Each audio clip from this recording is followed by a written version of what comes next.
কৃষকের ছেলে প্রধানমন্ত্রী হওয়ার স্বপ্ন দেখতে পারে না, আমরা এরকমটাই দেখি। মানে তরুণদের রাজনৈতিক দল এনসিপি বলেছে তারা এক রাজনৈতিক ব্যবস্থার দিকে যাবে যেখানে কৃষকের ছেলে বা সমাজে নিম্নবিত্ত পরিবারের একজন সন্তানও যেন দেশের প্রধানমন্ত্রী হওয়ার স্বপ্ন দেখতে পারেন, তারা যেন মেধা ও প্রজ্ঞায় সেই স্তরে পৌঁছতে পারেন। এই ভিশনকে আপনি কিভাবে দেখবেন? কারণ আমরা যেটা দেখেছি বড় দুটি দল আওয়ামী লীগ বা বিএনপিতে সেই সুযোগ আসলে নেই। শুধু কৃষকের ছেলে কেন, রাজনীতি করতে করতে ধরেন ভীষণ অভিজ্ঞ। আমি যদি মির্জা ফখরুল ইসলাম আলমগীর সাহেবের কথাই বলি, তিনি বিএনপির খুব বিপদের সময় তিনি বিএনপির মহাসচিব, দীর্ঘদিন বিএনপির যত ঝড় ঝঞ্ঝা উনি দেশে থেকে তার পিছে সামনে নিয়েছেন মহাসচিব হিসেবে।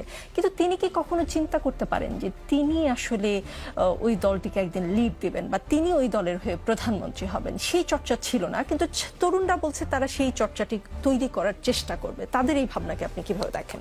বলে না, একটা বয়স থাকে যে আপনি দুনিয়া পরিবর্তন করতে চান, তারপর আপনি আপনার নিজেকে পরিবর্তন করে ফেলেন।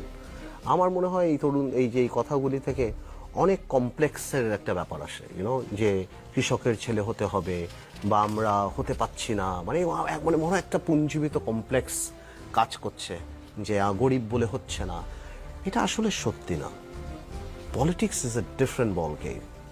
মির্জা ফখরুল সাহেবের নাম নেন, আপনি যান নামই নেন, পলিটিক্সে শিক্ষা বলেন, অর্থ বলেন, বংশ বলেন, এগুলি আপনাকে অডিয়েন্স দেয়, কিন্তু খেলা আপনার খেলতে হয়।